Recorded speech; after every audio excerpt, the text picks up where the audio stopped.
Hello, welcome to our channel. We are going to study structure of atom. हम अभी सिर्फ शुरुआत करेंगे, बेसिक क्या है इस चैप्टर का। नेक्स्ट वीडियो में इसको डिटेल में जानेंगे।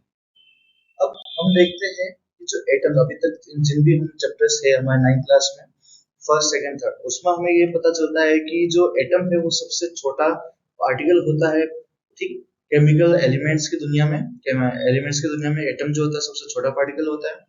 बट जैसे जैसे हम आगे बढ़ते हैं और ये चैप्टर पढ़ते हैं स्ट्रक्चर ऑफ एटम, तो हमें पता चलता है एटम्स के अंदर भी आपको बहुत सारे पार्टिकल मिलते हैं। जैसे एग्जाम्पल तौर पर electron, proton and neutrons. Okay, proton positive charge होता है, इलेक्ट्रॉन नेगेटिव चार्ज होता है। ठीक, हम यहाँ तक बात, और न्यूट्रॉन किसको बोलते हैं, जो न्यूट्रल होता है। और ये हम किसने ढूंढा, इनको कैसे डेवलप हुई थ्योरीज, तो हम इस चैप्टर में इसको यही जानेंगे। तो सबसे पहले हम बात करते हैं चार्ज पार्टिकल इन मेटल। अब आप लोगों ने देखा होगा ठंड में जब भी आप किसी के साथ फ्रिक्शन होता है या फिर आपकी बॉडी में एक चार्ज पार्टिकल एनर्जी इकट्ठी हो जाती है, तो वो जब किसी और के कांटेक्ट में आता है, लाइक आपके अगर बॉडी में पॉजिटिव चार्ज होंगे तो आप नेगेटिव चार्ज के कांटेक्ट में आओगे तो आपको एकदम से स्पार्कलिंग होगी या फिर शॉक लगेगा। तो वो भी किसकी वजह से हो रहा है, चार्ज पार्टिकल की वजह से हो रहा है। वो किसकी वजह से हो रहा है, चार्ज पार्टिकल की वजह से हो रहा है। ओके, अब हम आगे बढ़ते हैं। तो सबसे पहले हम बात करते हैं डिस्कवरी ऑफ इलेक्ट्रॉन। तो डिस्कवरी ऑफ इलेक्ट्रॉन किसने की थी, तो इलेक्ट्रॉन की खोज की थी जे थॉमसन ने। जे थॉमसन नाम याद रखना पड़ेगा। अब इसके जो इनका जो मॉडल है, प्लम पुडिंग मॉडल या फिर वाटरमेलन मॉडल, हम ये बाद में देखेंगे। तो अभी हमें सिर्फ देखना है इलेक्ट्रॉन की खोज किसने की थी, जे थॉमसन ने। देन अगर हम बात करते हैं डिस्कवरी ऑफ प्रोटॉन, प्रोटॉन की खोज किसने की थी, तो ई गोल्डस्टीन।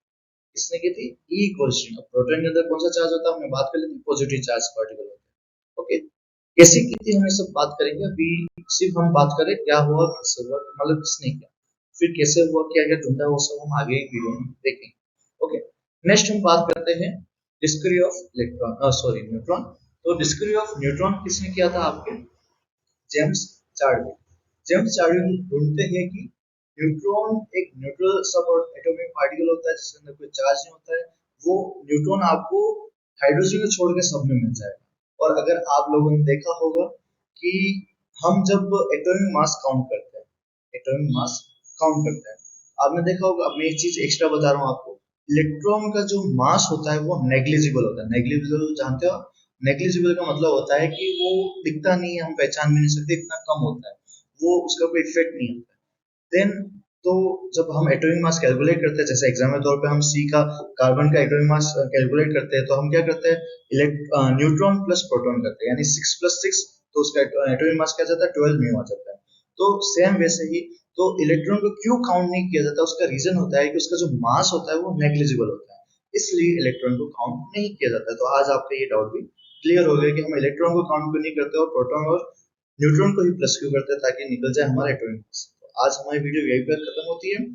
इसके आगे का हम देखेंगे कि कैसे जे थॉमसन ने अपने जे थॉमसन मॉडल यानी प्लम पुडिंग मॉडल दिया, रदरफोर्ड का एक्सपेरिमेंट देखेंगे। आज के लिए धन्यवाद।